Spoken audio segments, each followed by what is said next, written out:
You've seen this on your website and definitely experienced it during sales calls. When prospects get to the part in your buyer's journey when it's time for them to commit to your offer, they suddenly just vanish. Maybe they think that working with you is too much effort.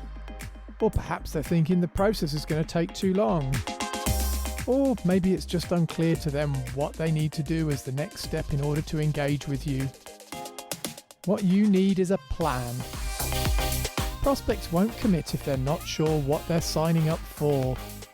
So in this episode, we're going to take a look at how to remove that friction and make it easier for them to say yes. I'm joined once more by Alexandra, and we'll hear how a clear 3-step plan helps her to create the stepping stones that prospects need in order to commit to your business.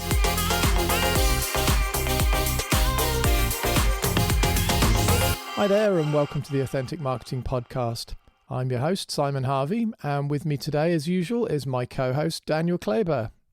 Hi there, Daniel. Hi, Simon. Hello, everyone. It's good to be here again. Good to have you here again. So on today's episode, we're going to talk a little bit about planning. And in particular, we're going to talk about how you can help your prospects to understand how to become a better customer. As I said, good to have you back, Daniel. I know you've just been off on a short break last week. How was things?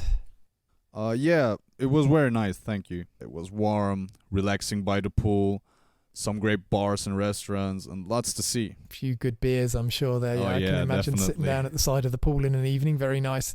Yeah. It's always a shame to have to come back to work, isn't it? Yeah, that's true. Anyway, yeah, before you left, I remember you telling me about the plans that you've made. Yeah, it's always good to know a bit about the place you're staying before you actually get there. Mm-hmm. Friends had told me about things to see in the area and a couple of suggestions for a good meal. Yep. And the rest I found online. Okay. Yeah, I guess you can go search for that sort of stuff on Google and find out exactly what there is before you get there. Yeah. But you might say you're a bit of a planner then, would you? I wouldn't go that far, but I do like to know what to expect before I commit to something. Yeah, I can understand that. As I'm sure you appreciate, you don't want to invest a lot of money into a holiday and then find that there's a lot of hidden extras or things that you weren't expecting that suddenly crop up. Mm-hmm. No, I definitely don't like. And you know what? I think that's how many prospects feel as well. You know, when they start to think about doing business with a company, what they want to know is how things are going to work, what they can expect from you, what the process will look like, what do they need to do to actually start the engagement going, etc. Yes, and the plan is an essential part of the framework we are going through on these podcasts. In our previous episodes, we already went through how to use the storytelling method to make your customers the hero of your story, define the problem you solve for the customer, and position yourself as a guide. Now, the next step is to put a plan in front of the prospect and call them to action. That's absolutely right. What we have to do next is to explain to the customer what the steps are. What steps are they going to take to solve their problem? And to do that, you need to show them a clear plan. I like to think of it like this. So imagine that you're my prospect and that you're standing on one side of a river. I'm standing on the other side of the river with the solution to your problem. But in order for you to reach me, to give me help, you need to get over to me. The only problem is that I'm going to stick in front of you now is that river is full of man-eating crocodiles. So, normally I guess you'd say you could swim over or perhaps wade across, but I guess the thing is these crocodiles are like doubts that sit there and... Yeah, I normally tend to avoid man-eating crocodiles. Mm-hmm. But what happens if I put several large stones across the river so that you can easily step from one to the next to the next? Now you can reach me without stepping in the water. Well, that's better. It is, and that's exactly the point. That's much more like the plan. The larger the stones or the clearer the steps that you present to the customer, the more likely they are to cross and the less resistance there's going to be to doing business with you. Agreed. It has to be clear and simple. Precisely, yeah. The more simple it is, the more likely it is that prospects will take those steps and choose to work with you. It's a win-win. Yeah, not only that, but it gives the prospects a clear way to engage, and it also enhances your authority as the guide. It's an approach we've seen working many times in successful movies. Just think about something like The Hunger Games. You've got Haymitch in there that's Katniss's mentor, and he gives her the steps that help her survive through the games. Good example. Yep. A better one for you now, I think, here, though. Everyone loves Star Wars, and just think about Obi-Wan. He gives Luke Skywalker a plan, and ultimately that idea of following the Force and going and seeing Yoda and doing all the training things is what leads them to victory there. Good old Obi-Wan. Exactly. They had a goal and they, provided clear steps to reach it. Yes. In every story, you hear the hero asking, "So what's the plan? And what are we going to do next?" That is the same question your customer is asking you before they hit that book a meeting button. They don't want to step into the unknown anymore than you want to go on holiday without confirmation that your flight and hotel are definitely booked. Or even worse, that you get there only to find that the main attraction you wanted to visit is closed for renovation. Well, that would be disappointing, wouldn't it? Yeah. And I think that's the key thing. People aren't keen to step into the unknown, especially if they're going to expect disappointment. It leads them to think about a failure scenario straight away, and it's just, a decreasing spiral from there and in. And that's why the plan serves as a way of clearing that fog, clearing the unknown. It explains to them how to do business with you, and it reduces the sense of risk of buying your products or services. You'll often see a book a call button on web pages, but that's not enough to overcome resistance. Definitely not. No, you need to show the customers how easy it is to work with you and explain what exactly is going to happen when they click on that book a call button. Are they going to get an immediate phone call back from a sales guy? Are they going to get somebody that comes and does some pre-qualification first? What does that process look like? You need to overcome those sort of questions and hesitations. So now you need to create a very simple 3-step plan. And here's how you can do that. Yep, exactly. I had a chance to chat once again with our fellow guide, Alexandra, and we discussed the best ways to create a plan to activate your website visitors.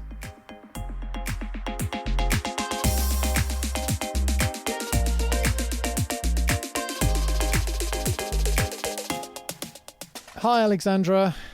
So on today's episode, we've been talking a lot about the plan. We introduced the idea that the plan is the steps at the end of your story. It's basically the thing that helps you to transition a prospect and enable them to move and take the first steps to becoming a customer. So maybe in your words, you can explain how the plan's helped you and why you feel it is that it's important to customers that you've worked with. I have to do again the disclaimer that I'm German, so I know I have a peculiar accent, so please forgive me. I think the importance of a plan, anybody understands who's honest to himself. I mean, who doesn't at one point of the year thinks, I should do more sports. But this doesn't work. I mean, if we stay vague, it's just not going to happen. So it starts with what sports, where, when, how. But if we transform this doing more sports into a plan and say, okay, I'm going to go to the fitness studio, which is on my way to work. I'm going to get a membership for 6 months. I'm going to put Tuesday and Wednesday in my calendar, and I'm going to look for a friend who's coming with me. This is just going to happen. I think we all know that if we want to get things done, then we need a plan. So it's important to spell out those simple steps. We talked a lot about there being 3 steps in these common plans, and we'll come back to that, I think, a little bit later. But is there anything particular that you think we should talk about in those 3 steps? What have been the most effective things that you've found to include within each of those stages, the things that guide people through to the end result and the action that you want them to perform? I think it's a bit the same as with the example of sports. So the steps need to be doable, concrete, and easy. If you get overwhelmed, this is not going to happen, because today we all feel a bit overwhelmed by the amount of information, amount of work, amount of things we should do during a day. So if it's too complicated, we'll probably at least skip it for the moment. But a plan needs to really take advantage of that you're ready to take action. And do you have a sort of template that you use that says, okay, well, step 1 should be something, and step 2 should be, and step 3 should be something else? Is there anything that you follow in particular? So I try to have the first step really make it easy and not too much commitment. So if it's a service-orientated business, I would probably suggest a free consultation, so people can really get into the topic without a lot of commitment. So this is the primary call to action. This is what you really want them to do. So you're suggesting the direct call to action there then? Yes, yeah. And then step 2 would be agree on the services that should be done. And then third step is really the conversion, the action, okay, service received by the client. So, but first step, really make it easy, no commitment, lots of commitment from your part, from the service provider. Give them lots of this free consultation, really give them goodies, give them information, show them that you care, try to understand the problem, and then you can continue to step 2. Okay, yep. And so we've talked about having 3 steps in here. How many steps is practical to have in one of these processes? Okay, we don't necessarily want to have 10 or 20 steps in there, but can I have 2 steps? Can I have 5 steps? What are your recommendations there, or what experiences you've had around that? I always work with 3 steps, even if it's a complicated procedure. For example, if you buy a house, then you look at the house, you negotiate with the owners, you make a contract, you need to go to the notary and all that. But in the end, I would wrap it up and say, okay, it's find your dream house, sign the papers, move in. Sounds like the perfect example of a plan. Yeah, very simple, to the point, and it gives them a result at the end of the day as well. Move in and have your new home, basically. And there's another thing about the 3. So there's the rule of 3, and that suggests that words grouped into 3s are more appealing and easier to remember. So there's this very famous slogan of Obama, yes, we can. Everybody remembers that. And the reason why these 3s work so well is that our brains are pattern-seeking machines, and they're constantly looking for relationships and meaning in the world around us. And 3 is the smallest number we need to create a pattern. That's the perfect combination of rhythm and brevity. Cool, yeah. I guess if there's 2 things that somebody mentions, you're always hunting for that third thing in your mind, aren't you? And by the time you get to 4 or 5, you've started to get lost. So I didn't actually realise that there was logic built into us, basically pre-programmed into us. That's a very powerful tool to know about, certainly. It is, yeah. We see it all around. So a lot of marketers know how to use it. So it really works. Here's another one for you, though. What happens if my sales process is substantially longer than those 3 steps? So here's an example of a sales process that I would see within one of the typical companies that we work within. They'd start off with maybe a discovery call where they get on the phone and talk about a few things. And then they sit down with the customer, they do a technical review, then they send them a proposal, and then they go through, they review the contract, they negotiate whatever they're going to do, and. So would I be advised to spell out all of that in my plan, or how should I go about handling those situations that are more complicated? Well, it depends. At the moment, I would always stick to the 3-step plan until you get the prospect to take action. He needs to understand the high-level 3 steps he needs to take to get his problem solved, because we are also still trying to solve the problem of the customer with a concrete plan. Once you are in the plan, the more expensive your service or product is, the more detailed you work with your client. But the first communication and what the client has to understand, it's 3 steps, you'll guide him through, and you know the end result, and you're going to deliver that. Maybe you could give us some examples of plans that you've seen work well with your customers. I know when we talked in our previous conversation, you were talking about a client that was making high-end tableware or something like that. What was the plan that you came up with for them? Yeah, as I mentioned, it was a high-end tableware from Morocco. At the beginning, she tried to sell a lot through her online shop.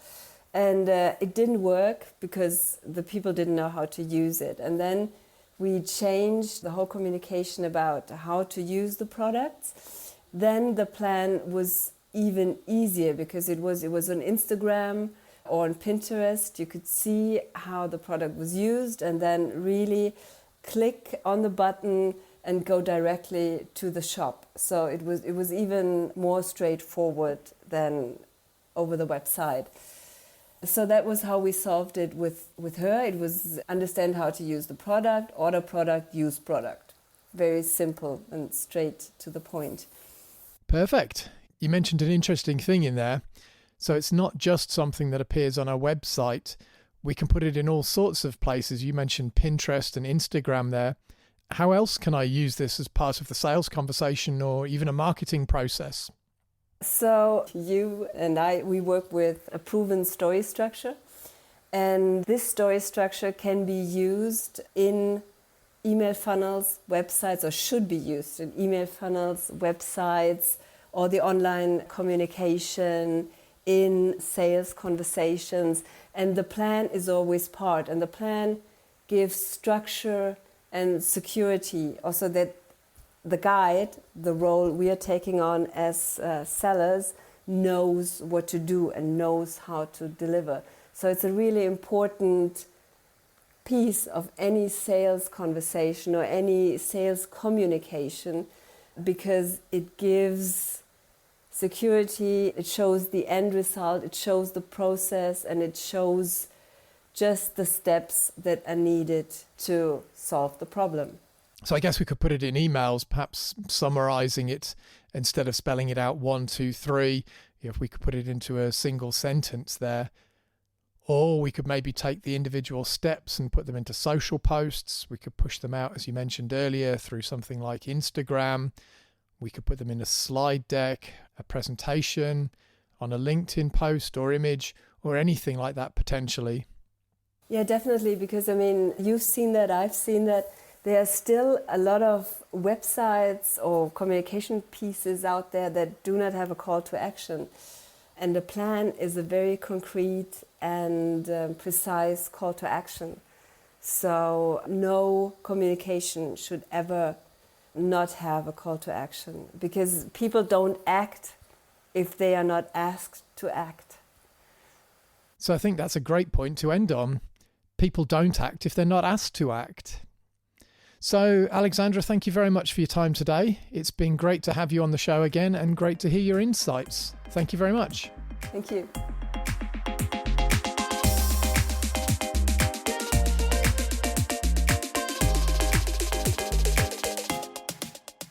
That was a fantastic conversation with Alexandra once again.